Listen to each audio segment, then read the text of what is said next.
Hello, I'm Daniel Shore. In the annals of Watergate, a crucial time for President Nixon were the weeks after his second inaugural in January 1973. During that time, he could probably have saved his presidency by making a clean breast of political espionage and apologizing for it. He chose instead to go the route of cover-up, hush money, and designated scapegoats. The inauguration celebrated the re-election triumph of Richard Nixon.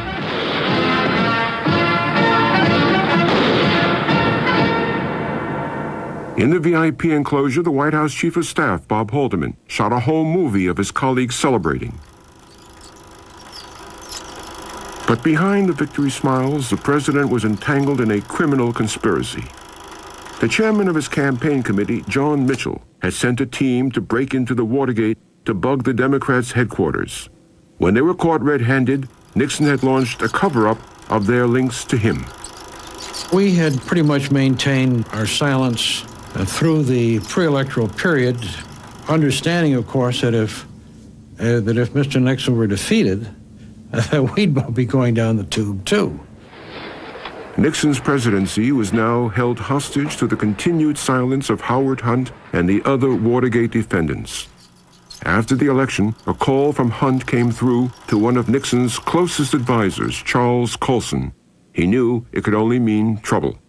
I taped it in order to protect myself. How are we doing? Well, about as well as can be expected. How are you? Just about the same. In fact, I was setting my own, preparing my own noose, because the things he said in that tape were furthering the cover-up. We're protecting the guys who were really responsible. But now that that's, and of course that's a continuing requirement, but at the same time, this is a two-way street. Mm-hmm. I told him that loyalty is a two-way street. We'd been loyal to them, they hadn't been loyal to us. We think that there's a time when some moves should be made, and certainly the cheapest commodity available is money. These lawyers have not been paid. I was trying to shut him up. He was talking about money, and I knew what was going on. I mean, in my heart of heart, I knew this guy was blackmailing us.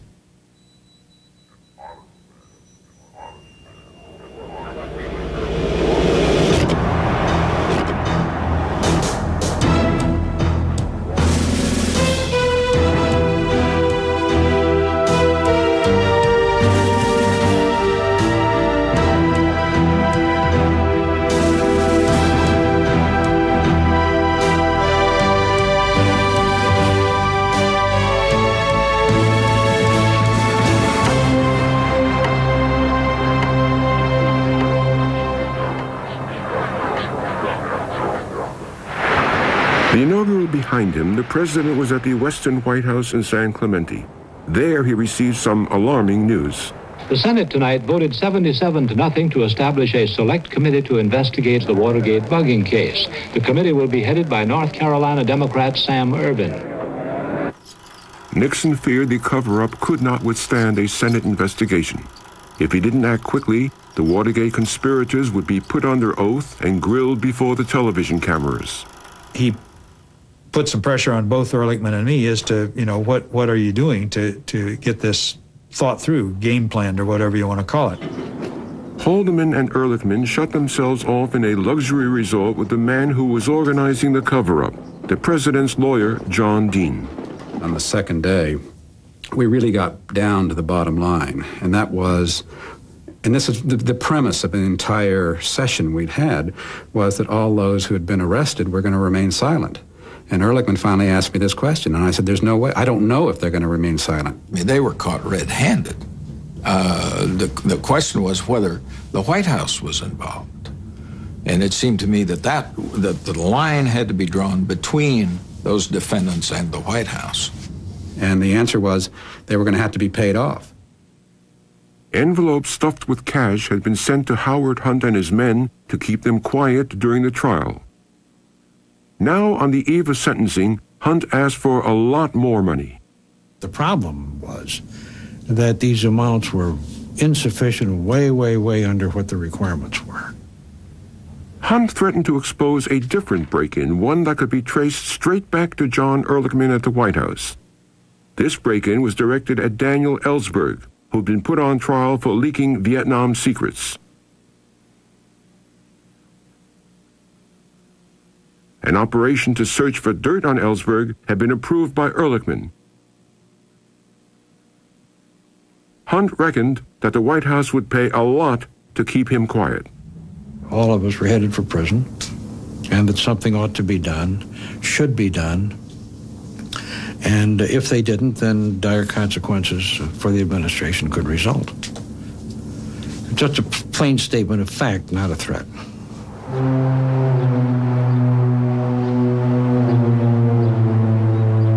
Hunt's message got through to the White House. John Dean realized the cover-up was getting out of hand. He steeled himself for a difficult conversation with the president. Unknown to Dean, their meeting, like all those in the Oval Office, was recorded on Nixon's hidden taping system. After some idle chit-chat and chatter back and forth, I said something to him that I hoped would get his full attention. We have a cancer within, close to the presidency, that's growing. It's growing daily. It's compounding. It grows geometrically now. And there's no assurance that won't bust. And then I began to tell him what that cancer was. And it was the cover-up that was literally going to eat his presidency alive. Now, the blackmail is continuing. Hunt called one of the lawyers from the re-election committee on last Friday to meet with him over the weekend. The guy came in to me to see me to get a message directly from Hunt to me for the first time. Pardon? Hunt is on bail. Correct. Hunt now is demanding another $72,000 for his own personal expenses, another $50,000 to pay his attorney's fees, $120,000. Wanted by the close of business yesterday. Let me say, I did consider the payment of $120,000 to Hunt's lawyer and to Hunt for his attorney's fees and for support.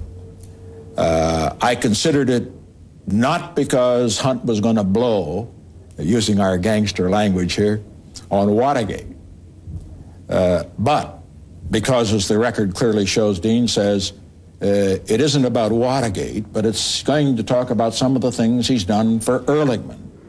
Hunt now has made a direct threat against Ehrlichman as a result of this. This is his blackmail. He says, I will bring John Ehrlichman down to his knees and put him in jail. I have done enough seamy things for he and Krogh that they'll never survive it. Ellsberg and apparently some other things. Dean tried to convince the president that Hunt's blackmail threatened everyone in the inner circle, especially Nixon's close friend John Mitchell, who had authorized the Watergate break-in. I wanted to paint the worst conceivable picture based on all the facts I could draw together as quickly as I could draw them together on what was going on, so he would say, we've got to stop this immediately. Plus, there's a real problem in raising money. Mitchell has been working on raising some money, feeling he's one of the ones the most to lose. But there's no denying the fact that the White House and Ehrlichman, Hallam, and Dean are involved in some of the early money decisions. And I pulled out of what I thought was thin air an astronomical number. I would say these people are going to cost $1 million over the next few years.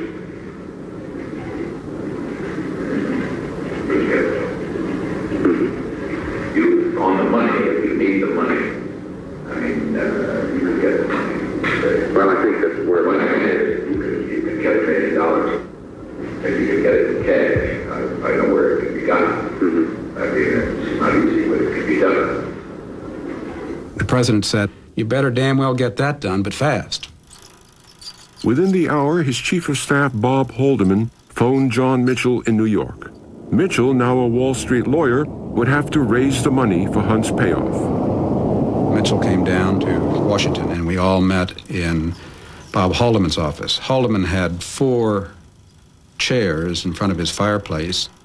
At the very outset of the conversation, Ehrlichman floated just out in the air with the question, has Mr. Hunt's problem been taken care of? And John Mitchell turned to me and said, I don't think that's a problem anymore. One more envelope stuffed with cash had been sent to Howard Hunt. Mr. Hunt, was there anyone higher up involved in the conspiracy? I would testify as follows, gentlemen, that to my personal knowledge, there was not.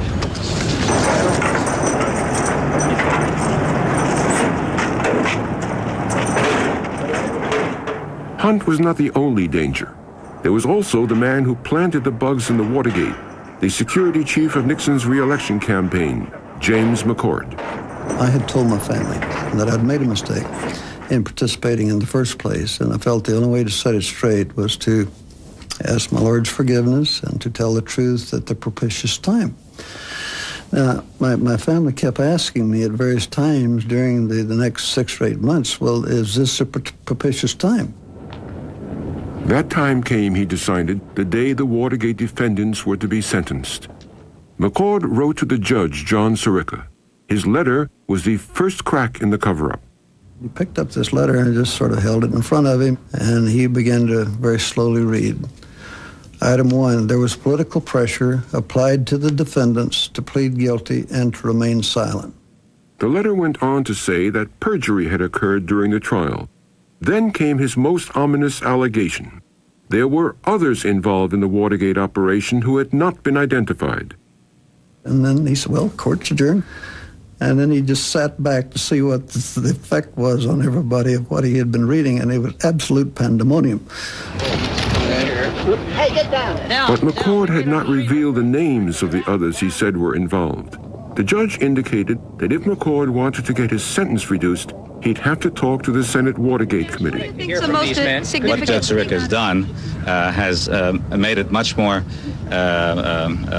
given us a greater opportunity to get some of the information that might not have been made available by people who, I believe, really have the information. The Senate hearings were not due to start for another 2 months. Until then, the committee's counsel was determined to keep whatever McCord might tell him from the press. His main concern was the Washington Post, where 2 reporters, Bob Woodward and Carl Bernstein, had kept Watergate in the headlines, exasperating the White House. I don't respect the type of journalism, the shabby journalism that is being practiced by the Washington Post. There was a reporter on a rival newspaper who had an in with McCord. Bob Jackson had known him for years. He got a scoop that shook the White House. What McCord had secretly given the committee was names. This was bad news for John Dean. This surfaced my ubiquitous participation in the Watergate cover-up. It was inevitable. As soon as they started down any road, they were going to find me there because I'd been everywhere. So the press was just surrounding my house, and it looked like they were going to camp out indefinitely. And the president called, and he said, well, John, why don't you go to Camp David and get away from it all? Dean readily accepted a chance to escape to the rustic presidential retreat. But Nixon's hospitality had a sting in its tail. I said that John Dean should make a report. And I said, we have to have a statement. Dean knew the president needed a scapegoat before the Senate hearing started, and he began to fear he was it. If I put all that I had done in a report, the president, one, could say, well, this is all I ever knew. This is the first time it was ever revealed to me, and use that as a shield, but also use it as a sword against me. So I started walking in the woods up there, and I got to thinking about, what am I going to do when I have to testify? Well, I pulled my oar as hard as anybody in the cover-up. I thought it unfair that I was being asked, in essence, to take the fall, and it angered me.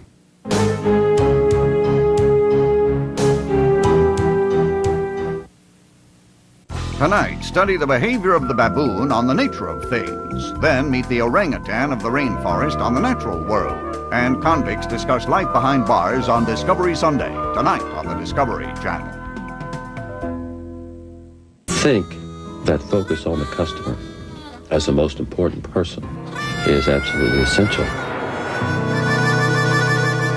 You don't buy what you want, you buy what the customer wants.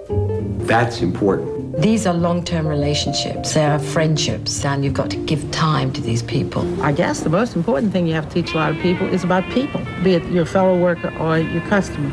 You're only as good as your last happy customer walking out of the store. Seeing a sign on a store window saying they welcome American Express certainly makes you feel comfortable about going in and not worrying whether you have the money in your wallet. I call it security because everything works with a card. There is no option, there's no debate. I've really been very appreciative of not just the card itself, but the service behind the card. We expect that kind of service from American Express. American Express is welcomed wherever they appreciate customers. That's a lot of places. I want to tell you about my home far away. My mother and father are there. Strengthening the links of communications requires capital. In the last 3 years, Merrill Lynch raised over $50 billion for communications companies around the globe. We connect investors to opportunities and the people of the world to each other. For them, it makes a difference. The difference is Merrill Lynch. Hi, I'm Erica Seelinger with MCI. You know, 12 years ago, the cost of an average long-distance call was over $5. Today, that call is only $2.70. Now, what could have caused those rates to drop? MCI. We helped open telecommunications to free enterprise and helped America save billions of dollars. And now we're introducing our greatest savings program ever. Join and save 40% to every MCI customer you choose. Give us a call and start saving 40% today. Thursdays, nuts and bolts, tools of the trade, the everyday and the extraordinary. Movie magic, followed by The Secret Life of Machines. Thursday at 10 Mountain, 9 Central on the Discovery Channel. Have a puppy or adult dog you love dearly, but he wets the carpet, jumps all over you, or chews up your shoes? Is it hard to even take him for a walk? These are just a few of the behavior problems we solve with love at the Academy of Canine Obedience. In our classes and private lessons, we train puppies as young as 12 weeks and adult dogs of any age. You'll have a well-behaved best friend in just a few weeks. Even the kids can learn to control the dog. Our training is fun for your dog and affordable for you. Call Academy of Canine Obedience, 1-800-574-RDOG. We love your dog. Once you've seen it all, come to the theme park where you can do it all. Come to Six Flags Magic Mountain for the rides. Thrilling rides like the all-new Batman the Ride. Rides the whole family can enjoy, and even rides for little ones in Bugs Bunny World. Enjoy great shows like the Batman Stunt Show and the all-new Police Academy live-action show, all in 10 different themed lands. So come today to California's biggest theme park, Six Flags Magic Mountain, for the ride of your life. Save up to $10 on Six Flags single admission with any can of Coca-Cola product.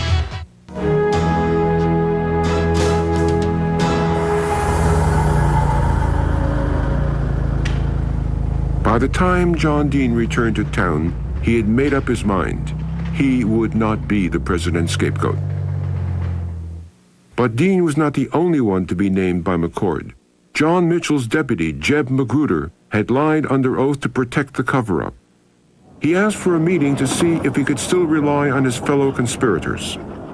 Well, Mitchell's line was that he was going to stick by his story. The line that Dean took was that he was going to tell the truth, whatever that was.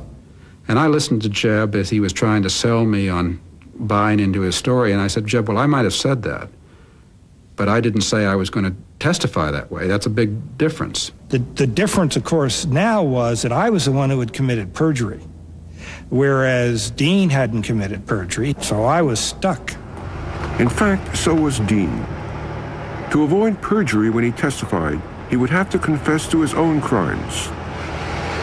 And as soon as he could, he sought the advice of a top criminal lawyer. So I told Dean that the thing I was going to try to do was get him immunity. And that is, he could cooperate, but he wouldn't pay the price of a criminal conviction and sentence. And that appealed to Dean. To get immunity, they'd have to excite the prosecutors with the evidence that Dean could offer. Schaffer paid a visit to federal prosecutor Seymour Glanzer. I said to Glanzer that his approach was all out of whack, that he was focusing on a second-rate burglary, that he didn't really have a clue as to what happened in the post-burglary events, that my client had all the clues. And in return for that, he wants immunity, and he deserves it. he was going to be the key Watergate witness in their prosecution of some pretty big people. Dean wouldn't talk about the biggest, the president, because he still worked for him. But to get immunity from prosecution, Dean would have to implicate Nixon's most powerful associates. I was in San Clemente with the president and about to get on the plane to fly back to Washington when I had a phone call from John Dean, who, it turned out, was calling to tell me that he had now made plans to go to the prosecutors. I was sort of surprised by this because it was out of the blue, and so I said, well, just remember, once the toothpaste is out of the tube, there's not much you can do about it. Well, the toothpaste went out that afternoon.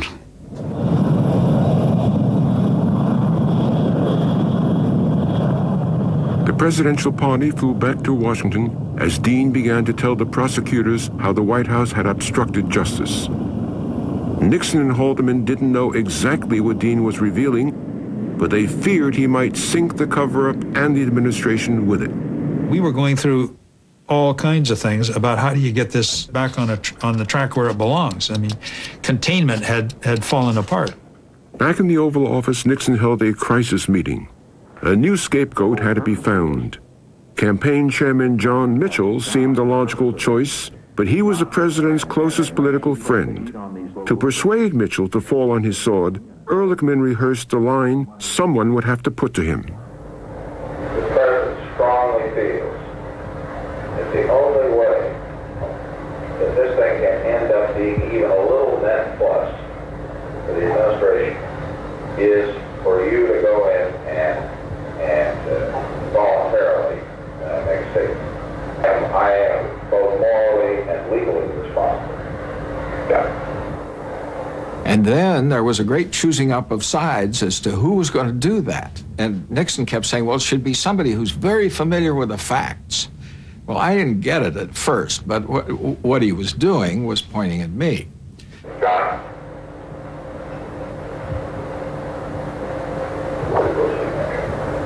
So Haldeman called him, and Mitchell arrived at my office. And I said, all trails lead back to you, and the president and I feel strongly that you've got to come forward and protect him.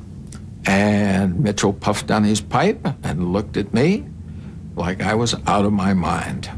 There's no question about it. The White House doesn't, as I understand it, have anything to come clean about. John Mitchell's wife, Martha, was less discreet. My husband has done everything to protect Mr. President. They have all let him down. They have all gotten away from the good people. You mean let Mr. Nixon down or let Mr. Mitchell down? Mr. Mitchell has become the fall guy. That afternoon, Mitchell's former deputy killed off the idea of a single scapegoat. Jeb Magruder went to the prosecutors and corroborated John Dean's story. They realized that it wasn't just Jeb and John Dean and Gordon Liddy, it was John Mitchell, it was Bob Haldeman, it was, half the people in the White House and at the committee to re-elect, and maybe even the President of the United States. We had got to the point where we were just sitting on a keg of dynamite, and we concluded that we had no choice other than to tell Henry Peterson. Peterson, the man in charge of the Justice Department's prosecutors, briefed the president the next day. I remember Henry Peterson coming in on that Sunday afternoon. He gave me a piece of paper indicating that they had knowledge of Haldeman's participation and they had knowledge of Ehrlichman's participation. My position was that I can't guarantee you that we have a criminal case at this point, but I can guarantee you that these people are going to be a massive source of embarrassment to the presidency. And he said, Mr. President, these men have got to resign. You've got to fire them. And I said to him, but Henry, I can't fire men simply on the basis of charges.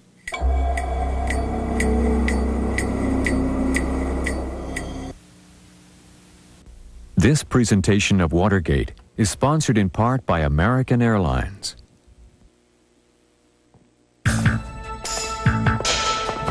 So, does it ever get any easier? I don't think it's supposed to. It's a highly sophisticated flight simulator. But around here, we call it the box. Before you get in, you check your ego at the door. Because even though it doesn't actually fly, It's sure going to test how well you can. Engine 3, fire. We just lost number 3. At American, we come here twice a year to get checked out. Another area where we can regain capability. Challenge our reflexes. Test our reaction time. Get pushed to the limit. I'm going to set you up for a wind shear demonstration. I don't know of another airline that puts more emphasis on training. 30, 20, 10. See you in 6 months. Oh, I'll be back. But if you're one of those people sitting behind me, I'll bet you'll agree. It's worth it. Good morning, ladies and gentlemen. I'd like to welcome you aboard American Airlines. Our flight this morning to the East Coast should be a smooth one. We'll be flying at an altitude of 33,000 feet. Hi, I'm Erica Seelinger with MCI. You know, 12 years ago, the cost of an average long-distance call was over $5. Today, that call is only $2.70. Now, what could have caused those rates to drop? MCI. We helped open telecommunications to free enterprise and helped America save billions of dollars. And now we're introducing our greatest savings program ever. Join and save 40% to every MCI customer you choose. Give us a call and start saving 40% today.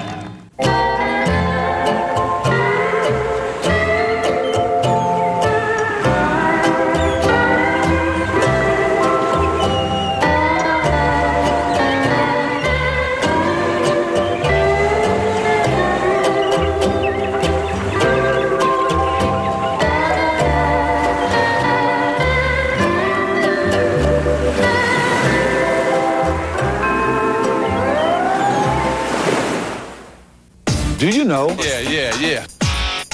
That what most people don't know about AIDS could fill a video? Time Out. The truth about HIV, AIDS, and you. It's filled with facts and fun. Rent one free at participating video stores. Welcome to a journey into the future. Let us explore together the future. A future not of dreams, but of reality. Japan Dreaming.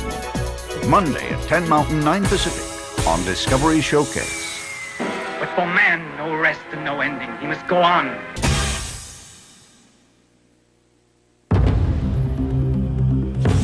At the Discovery Channel, we go to extraordinary lengths to tell extraordinary stories. Stories that take you off the beaten path. So if we see it, you see it. The Discovery Channel. Explore your world.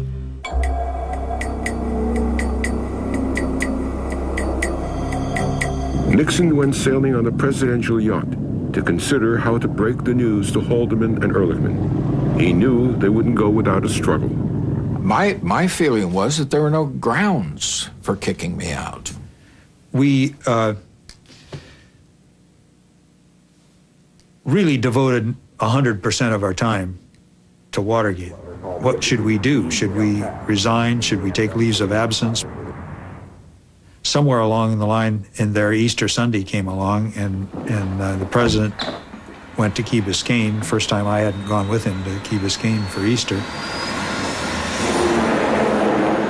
It became more and more evident that the chances of our being cleared were getting slimmer and slimmer. Their fate was sealed when the secret Nixon would have paid $1 million to protect came out. John Dean's lawyer led the prosecutors to the evidence. Charlie Schaffer said, oh, by the way, there's something further that you might be interested in knowing that my client can tell you. And then he turned to Mr. Dean and said, tell him, John. I explained to them that they had in their files information that was evidence of a break-in and a burglary of Daniel Ellsberg's psychiatrist's office. We had this picture. It showed parking spaces with the names of people on the parking space. It didn't make any sense to us. And we said, what in the world is that all about? They were photocopies of snapshots that Howard Hunt had taken at the psychiatrist's office. The CIA, which had developed them for Hunt, had passed them on to the prosecutors with no explanation. Dean revealed what they were, evidence that Watergate was just one in a series of White House crimes. Earl Silber immediately recognized the significance, and his mandible or jaw just dropped open. And he got right quiet. The next morning, Henry Peterson received a memo from Silbert. He went to the president with the news that 2 White House employees had burglarized a doctor's office. And the president said, when I told him, I know about that. That's a national security matter. You stay out of that. Peterson did put the evidence of the Ellsberg break-in before the judge who made it public. Now, Ehrlichman, who had authorized the Ellsberg operation, faced prosecution. The president could hesitate no longer. I got a call from the president from Camp David, and the White House operator got me on the phone, and there was a long, long delay before finally the president came on in a very muffled, downbeat voice and said, I was wondering if you could get up here at 1:30 today. Bob Haldeman called me and said, the president wants to see us. I said, what's up? He says he's decided to fire us. It would take all Nixon's political skills to persuade the 2 men who knew his guilty secrets to sacrifice themselves to save him. Haldeman came in first. He was standing as he usually does. Not a dramatic Nazi stormtrooper, but just a decent, respected, crew-cut guy. That's the way Haldeman was. Even while he was being fired, the chief of staff took notes. The president said, let's go out and look at the tulips. I may not be alive much longer, so I've got to enjoy beauty while I can. Nixon let Haldeman know that he even intended to resign himself. I said, you can't resign. You've got to stay as president. And he said, well, Ehrlichman thinks that I should. He was really concerned because he thinks that Ehrlichman wants him to admit that he ordered illegal acts. Seeing his president so overwrought, the chief of staff loyally agreed to go. Ehrlichman then came in, and I took Ehrlichman out on the porch at Aspen. And we stood there. We didn't sit down. He said, I guess Bob's told you why I wanted you to come. I said, yes. I could just hardly bring myself to tell Ehrlichman that he had to go because I knew he was going to resist it. I said, you know, John, when I went to bed last night, he said, I hoped, I almost prayed I wouldn't wake up this morning. Then he began to sob. And I put my arm around his shoulder. At that point, I was feeling more sorry for him than I was for myself. He was evidencing great distress. And he turned and walked out of the room. After Ehrlichman left, the president had me come back and to review his meeting with Ehrlichman. Although the Ehrlichman meeting had gone well, Nixon was concerned that he wouldn't go quietly. He feared that Ehrlichman still wanted the president to admit he had ordered the illegal acts. The next night, the president went on television to announce he had cleaned up his administration. Today, in one of the most difficult decisions of my presidency, I accepted the resignations of 2 of my closest associates in the White House, Bob Haldeman, John Ehrlichman, 2 of the finest public servants it has been my privilege to know. The counsel to the president, John Dean, has also resigned. Now that Dean was out, he needed immunity more than ever. His lawyer told him it was time to tell the whole story, sparing no one. I said, so what about the president? And, we can't talk about the P. I says, the P? I says, what are you talking about the P? He says, it's the national security, it's attorney-client privilege, it's this, that's the other thing. I says, if the 2 of you in the pod committing the crime together, I says that there's no privilege that protects one co-conspirator from another co-conspirator. Dean finally agreed to tell the prosecutors about his conversations with the president, including the one in which Nixon had said he could get $1 million to pay off the burglars. It was clear that what he was saying was that the president knew all about what was going on and had been advised and was reported to and was informed of things. The prosecutors disagreed on whether Dean's new evidence justified immunity. Seymour Glanzer was convinced it was worth giving him a deal in order to prosecute the men above him. That was a very persuasive argument, and Seymour is very persuasive. I just felt differently. Silbert felt that if the president's counsel broke the law, he must not go unpunished, and he had the final say. We told him, Silbert told him unequivocally that there was not going to be immunity for Dean. I said no deal, and I told Glanzer, I said, Glanzer, you haven't got the only show in town. The other show in town that could grant Dean immunity was the Senate Watergate Committee.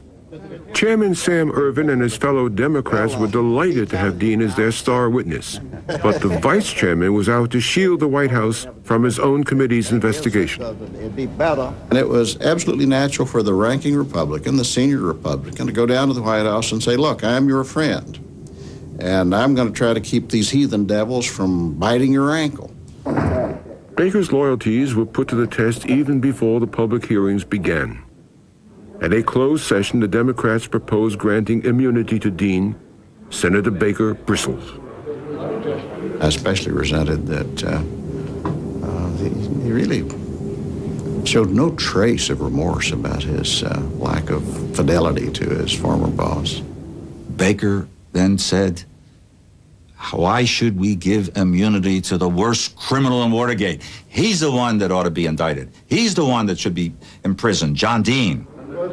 But Baker convinced only one other Republican, Senator Gurney, to vote with him. It was time for Baker to steer a center course. Senator Baker then said to Gurney, well, you know, we do want the public to respect this committee, and it won't look good that if we seem like we're not all together. So I'm willing to change my vote. The committee voted unanimously to request Judge Sirico to enter orders allowing the committee to give immunity to John W. Dean III. Dean had struck an excellent deal. He would write a statement describing everything he had done in the cover-up, but the Republicans would be prevented from seeing it in advance. The deal with Dash was that Dean was to come right out of my office and appear on public session, on television, in the Senate. John Dean now set out on a course that would destroy the President of the United States. Subcommittee will come to order. Dean's appearance was carefully staged. Horn-rimmed glasses instead of his usual contact lenses, and a new short haircut. Dean's testimony described all his meetings with the president in chilling detail. The meeting with the president that afternoon with Haldeman, Ehrlichman, and myself was a tremendous disappointment to me because it was quite clear that the cover-up, as far as the White House was concerned, was going to continue. Republicans were absolutely helpless to do anything with Dean's testimony. Accordingly, keeping the Republicans away from Dean before he testified paid off. Baker had to digest 245 pages of complex testimony as Dean delivered it. I said, this is like trying to shovel smoke. You know, there's so many facts, and they go in so many different directions. I don't have the foggiest idea, really, what our objective is. What are we after? I want to try to focus this inquiry. I'm trying to focus on the president. I understand. What did the president know, and when did he know it?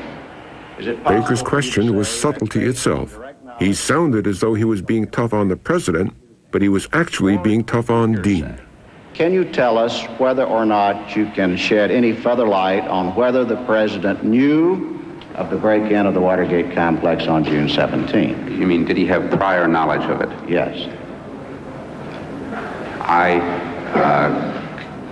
cannot testify of any first-hand knowledge of that. But Dean's knowledge of the president's role in the cover-up was first-hand. He asked me how much it was going to cost. I gave him my best estimate, which I said was $1 million or more. He, in turn, said to me that, well, $1 million is certainly no problem to raise. The Republicans had run out of ideas. Before you do, let me reiterate The focus of my inquiry is on what did the president know. And there are two questions to which we must address ourselves here. What did the president know, and when did he stop knowing it?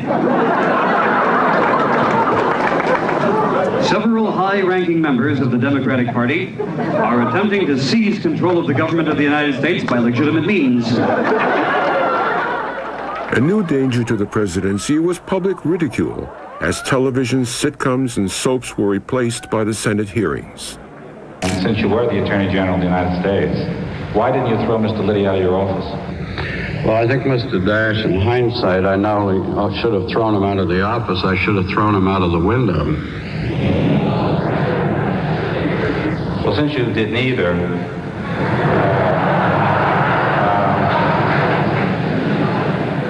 And that relates to some of the subject matter that I'm, at this point, not able to talk to the committee about. The foreign intelligence activities had nothing to do with the opinion of Ellsberg's psychiatrist about his intellectual or emotional or psychological state. How do you know that, Mr. Chairman? Because I can understand the English language. It's my mother tongue.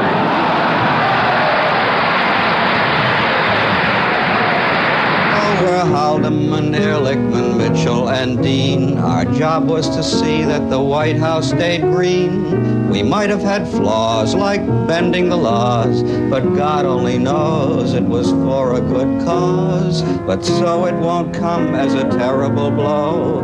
There's one little thing that we think you should know. Whatever we say isn't quite what we mean. Haldeman, Ehrlichman, Mitchell, and Dean. Nixon's men weighed in to defend him. At first, Haldeman seemed to confirm Dean's most damaging testimony. And Dean said probably $1 million. But the problem is that it is hard to raise. The president said there is no problem in raising $1 million. But he added a sentence that reversed the meaning. We can do that, but it would be wrong.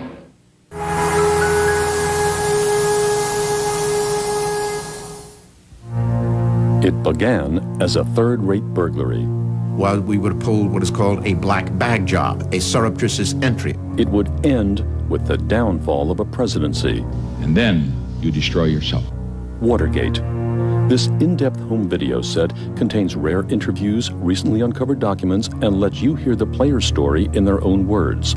To order this fascinating 5-hour video for $49.95, call 1-800-652-2400. This presentation of Watergate is sponsored in part by Merrill Lynch. A new chapter has begun in Merrill Lynch's history in Asia. We are the first American securities firm invited to open an office in mainland China. Being there gives our financial consultants a different perspective, which makes a difference for our clients. The difference is Merrill Lynch. Hi, I'm Jed Longhurst with MCI, and because I joined Friends and Family too, I can show you how easily it works for me. I save 20% on calls to anyone I choose, no matter which long-distance company they're with. For example, Jack, my brother-in-law, he's still with AT&T. But watch closely because Jack may switch to MCI's Friends and Family too. He'll do it if he's smart, which he's not. But if he does, I'll save 40% when I call him. And even though he doesn't deserve it, he'll save 40% when he calls me. The future. Where people may not be compatible, but your Macintosh will be. Our Macintosh is here, and the future is better than you expected. Now, see the world's most powerful business software, accelerated for Power Macintosh.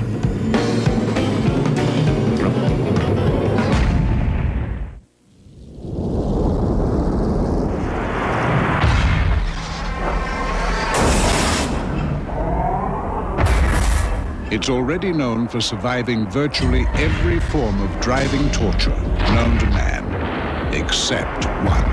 Are we there yet? He's touching me. want to go home. Introducing Discovery, the family vehicle from Land Rover. I have to go again. Tonight, find out what it's really like to be behind bars. This is not Scared Straight. This is what you'll have to deal with for the rest of your life. Choice is yours. Choices. Then relive one day, one typical 24-hour period in our country, where 61 people will be shot. A day in the death of America. Tonight, beginning at 10 Mountain, 9 Pacific, on Discovery Sunday. It's the big day. You're gonna buy a new car. Sunroof. You found what you want. You got a good price. And just when you feel the wind in your hair, the sun in your face, the dealer turns down your credit. At Theodore Robbins Ford Isuzu, we have dozens of finance sources, and we'll go the extra mile to get your credit through. There are car dealers. And there's Theodore Robbins Ford Isuzu, your good friend dealer in Costa Mesa. You already know you're supposed to take care of your teeth. And you know what happens if you don't. We know you've been meaning to call a dentist. You're gonna call soon, really. There's so much stuff you need to do before you call. Feed the dog. Call your mother. And you need to research the dentist. Or you can do the smart thing. Let 1-800-DENTIST do the research for you. Come on, call 1-800-DENTIST today. I had no prior knowledge of the Watergate break-in. I neither took part in nor knew about any of the subsequent cover-up activities. My statement has been challenged by only one of the 35 witnesses who appeared. Dean was saying one thing, and the White House was saying something contradictory, and Senator Ervin felt like there may never be a way that this was going to be resolved. But there was a way to resolve it, stemming from a Nixon practice that John Dean had long suspected. As well. The president almost from the outset began asking me a number of leading questions, which made me think that the conversation was being taped and a record was being made to protect himself. In fact, all the president's White House meetings were automatically recorded on a secret system that Nixon had installed. One of the few people who knew of its existence was White House aide Alexander Butterfield. When it was his turn to face the committee's investigators, he was not sure he could keep the taping secret without committing perjury. I had rehearsed this in my mind many, many times. If asked a relatively vague or indirect question, the answer to which would be about the tapes, I could easily fuzz it. I could give a vague answer in response. But if I were asked a direct question, I would give a direct answer, and the tapes would be revealed. The Democrats' investigator had a document prepared by the president intended to disprove Dean's testimony. A memo had come over secretly from the White House to the Republicans. It was a detailed account, line by line, quotes of what Dean had said to the president, what the president had said back. He flipped this little paper my way and said, "Where might this paper have come from?" And Butterfield picked up the thing and read it and said, "Oh, this is very detailed. This is very detailed." So, well, where could it come from? He said, "Well, let me think about that a minute." And he set it down. And to my great relief, they moved on to other things. While Scott Armstrong was asking Butterfield about other matters through the remainder of his interview, I was trying to decide how I wanted to approach this because I knew my time would come. After 3 hours, the Republican counsel got his turn. I asked Butterfield if there might be any validity to the suggestion made by John Dean in his testimony that there was a taping system in the White House. That was a direct question. So I said, I remember saying, I don't know why I said this, I said, "I'm sorry you fellows asked me that question." Well, I was sorry. Yes, there was. And they said, "Could you tell us about it?" The Democrats' investigator could hardly wait to tell his boss. And he came up, his face was drenched, his eyes were bulging, And the first words that came out of his mouth is, "The president bugged himself." But next morning, Saturday, euphoria gave way to doubt. It could just as likely, if there was a taping system, exonerate the president and prove that John Dean was a liar. I wanted to test Dean's credibility. The chief counsel met his deputy and they set off to see Dean. Sam Dash and Jim Hamilton came out to the house. Mo and I were there, but Sam really got right down to business. And what he told me is he said that, John, there's a taping system in the White House. How do you feel about that? And I can remember that Mo and John, I believe, was sitting on a couch, and I was standing by the fireplace. And I did that on purpose so I could gauge John's reaction. I was watching him very intently, and Sam told him, and I never will forget it, John broke into this huge smile, this beaming smile. I couldn't have been more elated. I said, Sam, I said, everything I've told you, you're now going to find a record for. It's just as a reminder that a date by itself. On Monday morning, Butterfield was having his hair cut. Over the weekend, surprisingly, the news had not leaked and the committee had not summoned him. He thought he'd been spared the ordeal of testifying in public after all. And suddenly there's a phone call, so they bring the phone over to me, and I answered, it's Jim Hamilton. And I said to him that the committee wanted him to testify that afternoon. And he was quite upset about this. I was profane, as a matter of fact, and I told Jim Hamilton, nothing against Jim Hamilton, but I just said, I am not going to be there. So I went back up to the hearing room, and I leaned over to Senator Irvin, and I said, Senator, I have located Mr. Butterfield. He is in the barbershop, but he says he's not going to come. And I'm watching the TV. All barbershops and beauty salons had the TV on. Suddenly, I see Jim Hamilton behind the chairman, and he turns and sort of looks, and Hamilton whispered in his ear something, and those big bushy eyebrows of his, I saw him go, like in disbelief at what he's hearing from Hamilton. Whoop, whoop, whoop. He said, you tell Mr. Butterfield that if he is not here early this afternoon, that I'm going to send the Senate Sergeant at Arms to arrest him. I knew he wasn't really going to have federal marshal pick me up on the street, but that was his way of saying, be here. At shortly after 1, he arrived at the Senate somewhat contrite, more compliant, and nicely coiffed.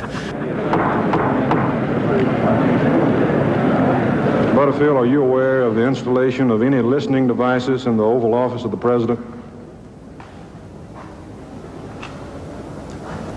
I was aware of listening devices.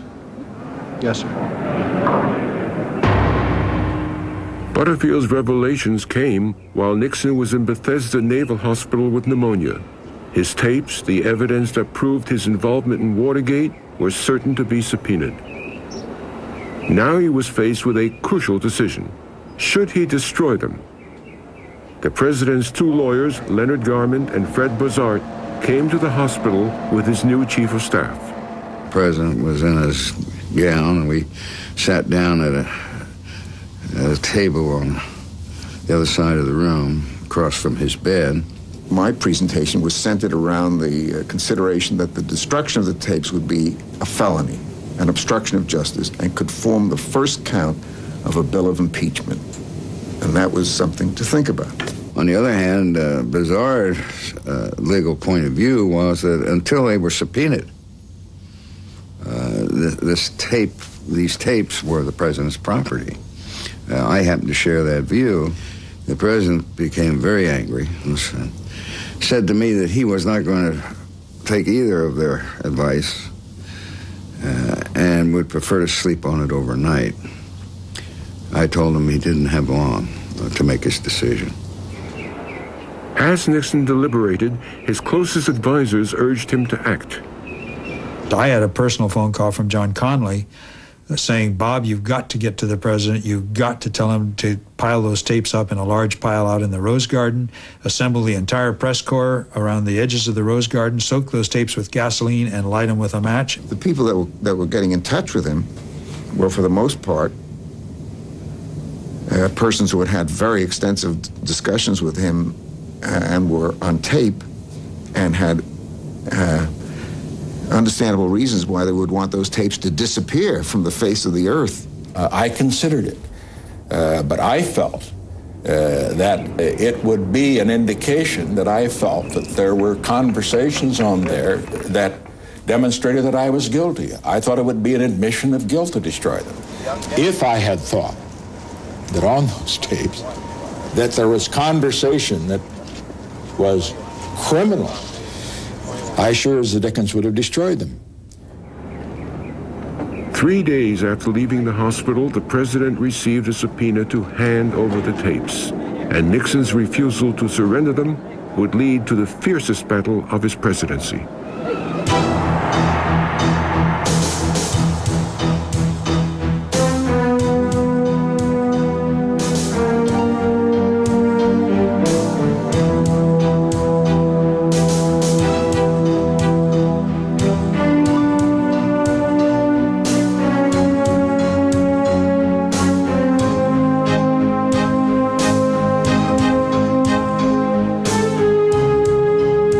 Want to know more about the corruption of American politics and the fall of Richard Nixon? Watergate is also a book by Fred Emery, who covered the scandal as it happened. Ask for Watergate at bookstores now. Up next, Watergate continues on the Discovery Channel.